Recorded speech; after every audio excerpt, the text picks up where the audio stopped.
guys, kinakabahan kasi ako kasi natatakot akong labanan si Chan Chan. He's actually one of my mentors in comedy. And pag tinignan mo rin siya, nakakatakot, di ba? Kasi mukha siyang tiyanak. Nakinain yung nanay niya.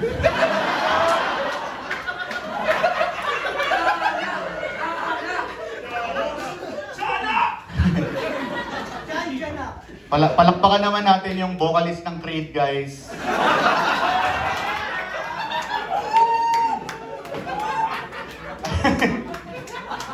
Alam niyo, nung una kong nakita si Jeline, kasi yung aura niya, di ba, parang pag nagbelo siya, parang siyang si Mama Mary. Di ba? So yun, parang yun yung first impression ko sa kanya kasi mukha siyang mabait, mukha siyang madasalin, tsaka mukhang iba rin yung tatay ng anak niya.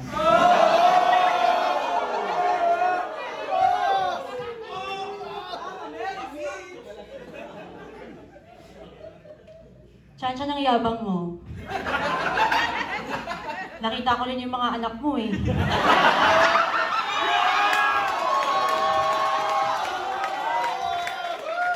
Dalawa yun, ni isa walang kamukha si Chan-Chan.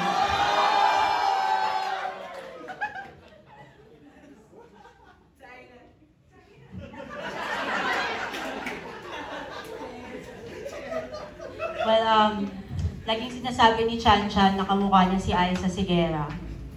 Pero feeling ko sinasabi niya lang yon para hindi natin mapansin. Nakachan niya si Jimmy Santos.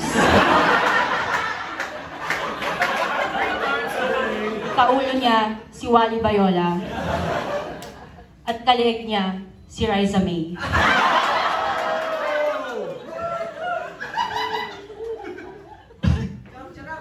Yung rose mo sa...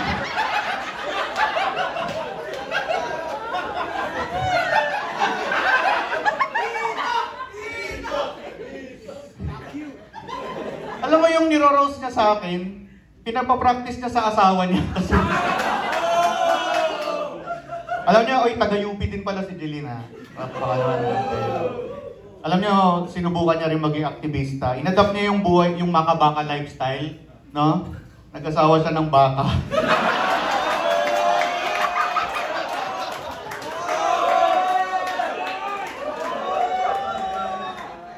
Well, I expected that from you. Galit ka sa aktivista kasi binoto mo si Duterte.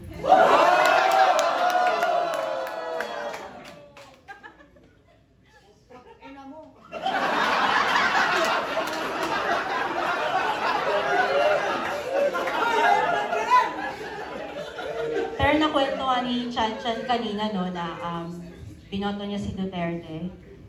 And actually, sa sobrang idol ni Chan Chan, si Duterte, nagpataba siya, tapos nanigarilyo siya para pangitim yung labi niya. Kaya ngayon, mukha na siyang bloated na bangkay na na-recover sa Manila Bay.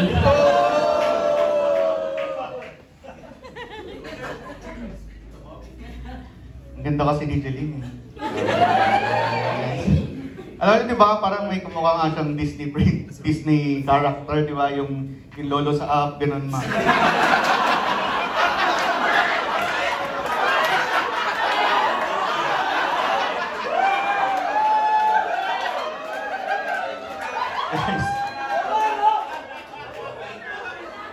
Alam niyo, hindi, maganda talaga. Actually, sabi nila first impressions last. Nung una kong nakita si Jeline, nung malayo, di ba? Nung di pa kami medyo close, di ba? Akala ko bungal siya.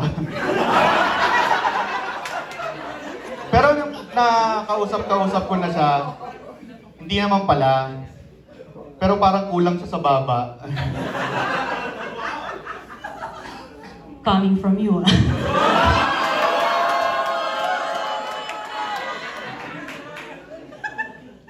Pero ano, may kamukha din si Chan Chan, di ba? Mukha siyang 2-in-1 na Tweedledee and Tweedledum.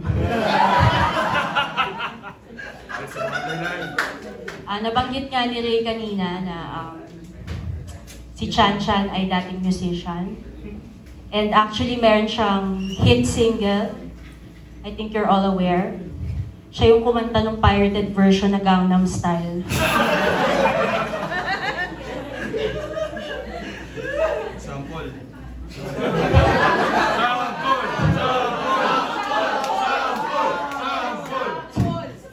sabi ni Jeline, kamukha ko daw yung hindi naman natin na-gets kung sino yun. Ano yun? Dwindledum, basta ganun.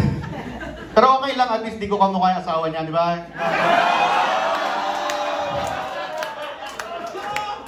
Pero hindi, bilib ako sa asawa ni Jeline. Kasi alam nyo, sobrang pihikan ni Jeline nung college. Di ba? Nung ano ba, daming nanligaw, walang nakapasa kay Jeline. Nalaman nung asawa niya yung secret passcode para kay Jeline. Sabi nung asawa niya, Jeline, sex tayo. Yan lang, tapos nagubad na si Jeline. Alam niyo yung bitterness ni Chan Chan sa itsura ng asawa ko. Alam niyo kung saan niya nakukuha? Hinaing niya ng asawa niya sa kanya.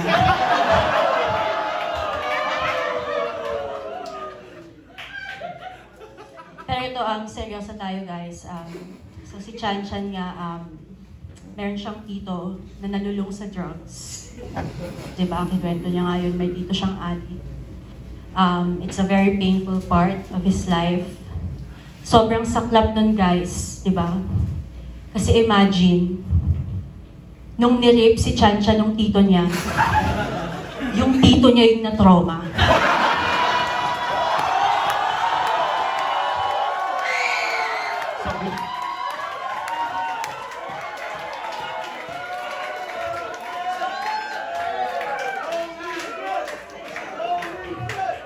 Ayan yung na-rape ako ng tito ko, okay lang, hindi ako nabuntis. Kasi, ewan ko kasi si Jeline nabuntis siya sa pre-cam. Weird lang. Pero tangina, nakakapigon bad trip. Yun yung sinasabi ni Jeline tuwing gigising siya, makikita niya yung asawa niya.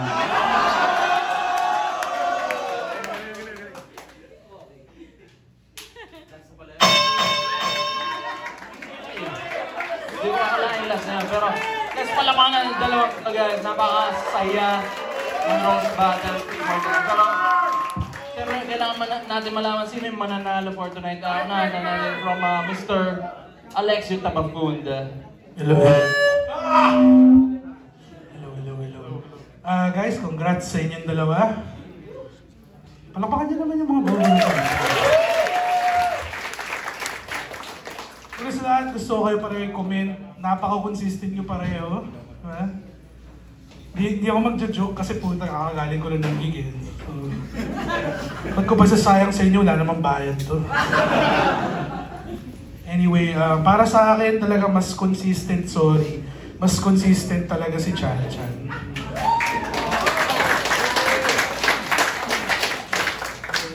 Jeline, nandito ba asawa mo tonight? Buti na lang. Okay, sunod naman si Jason Mercado. Nagpaalam sa akin yung dalawa, magsiset daw sila sa September sa Wicked Dogs, no? So after tonight, baka hindi natuloy. Nag-plug ka ba?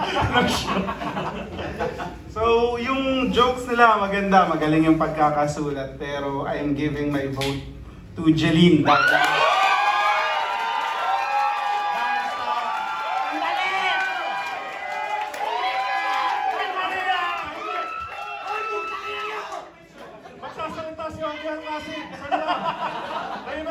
No, kasi yung jokes nila, I think more than 1 month nila sinulat, pero yung points ko dahil din sa mga rebuttal ni Jeline. Medyo on the fly yun. Napaka-instant yun. So, your idol kay Jeline yung vote. Nakatay ang boto at ang tiebreaker natin for tonight manggagaling kay Mr. 30 Minutes, Andren Bernardo. Palapakan niyo silang dalawa, guys. Para nga silang magkakapatid na nag-aaway, no? Parehas silang walang baba. Parehas silang kulang sa chromosomes. At parehas silang hindi mahal ng tatay nila. Pero I must say, ang gusto ko talaga yung medyo yung malakas eh. Like, wala akong pakialam sa consistency. Gusto ko lang yung pinakamalakas na narinig ko. Tapos nung sinabi ni Jeline na pangad yung asawa ni Chan Chan, like, damn, pare. Nakakatawa, tapos accurate. Alam mo yun, like, So, sino ang boto mo pare? Sino ang boto? joke na, Chan Chan. Boto ko si Jeline.